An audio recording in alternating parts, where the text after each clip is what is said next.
kausa kung pag-umangkon nga nagtan-aw sa salida sa Netflix ng bata. Tanan ko, kumusta man? Kumusta man ang imong gitan-aw nga movie? Ingon siya nga, kabati man sa ending angkol, no? Nindot man tatong sinugdanan, bati man kayo ang ending, way ayo, no? So, mao ba? No? So, sige lang. Nung ako sa iya, siya, okay naman hinuon. Hibaw namang direktor, anak, tanan. Bata pa kayo. Nga na iyang pagsabot, no?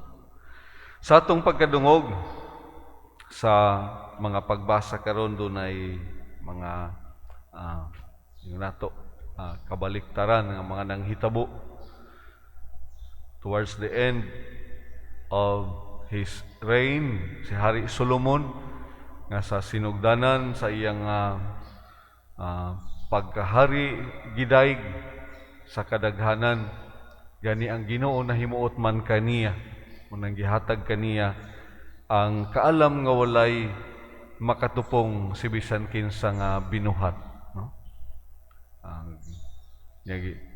iyang gipangayo unta kadto raman, no? Ang katakos diha sa pagdumala sa mga tao o kaalam sa pagkasayod sa unsay maayo o dili maayo, no? Apan unsang pagkahitabo nga towards the end nahulog lamang gihapon diha sa tawhanon o kalibutanon nga mga paghaylo kaniya. Ang dakong kasagmuyo sa Ginoo ngadto kaniya nga nagsimba na hinuon siya sa mga Dios-Dios sa iyang mga asawa, no? Talagsaon nga kinabuhi dunay giingon nga duna siya'y 600 wives o 300 concubines, no?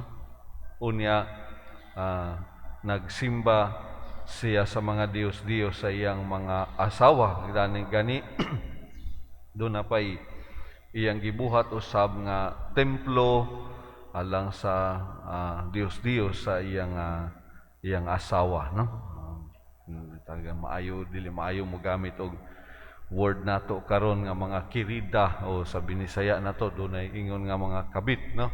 O unsa badiha, no? Mo nakapasagmuyo kaayo sa Ginoo nga sukwahi kaayo sa kinabuhi nga gipuy-an sa iyang amahan nga si David. Nga si David nahulog usab diha sa tawhanon kalibutanon nga mga paghaylo apan sa katapusan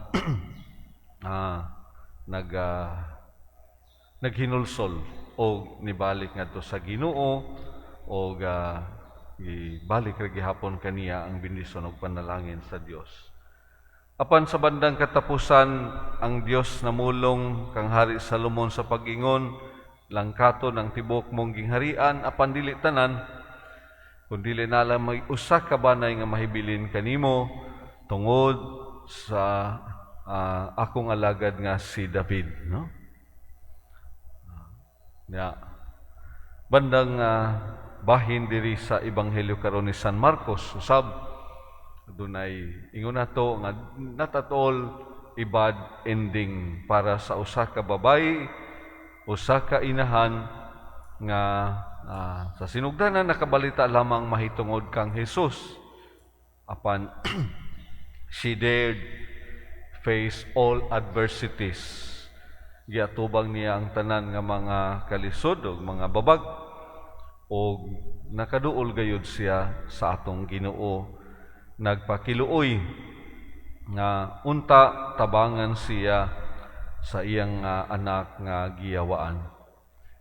Bisan pa man kung dunay balakid gihapon nga gipadayag kaniya sa atong Ginoo nga dili maayo nga kuhaon ang pagkaon sa mga anak o gipakaon sa mga iro kay nasayod si Jesus para kang kinsa o unsa ang iyang misyon nga gisangon kaniya sa Dios Amahan apan tungod sa pagka mapaubsanon sa maong inahan. Bisan gani sir ang mga iro ilawom sa lamisa makakaon man sa mumho sa kabataan.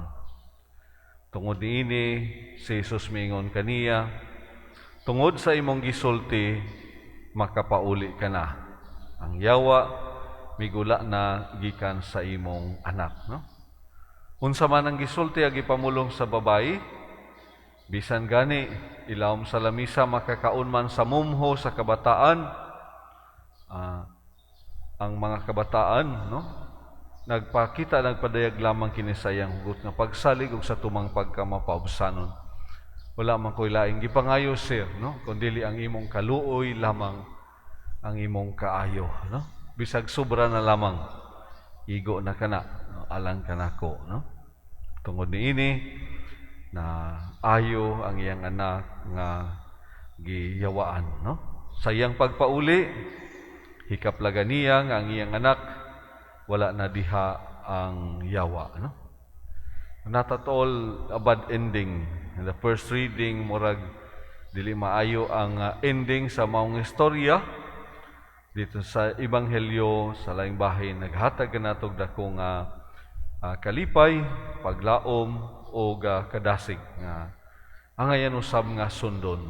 Bisan pa man kung usahay tungod sa mga pagbatikos sa dagan sa panahon sa atong kinabuhi, bisan pa man usahay kung daw masalimuot ang kalibutan nga atong gipuy-an, no? Huptan ta kana, no?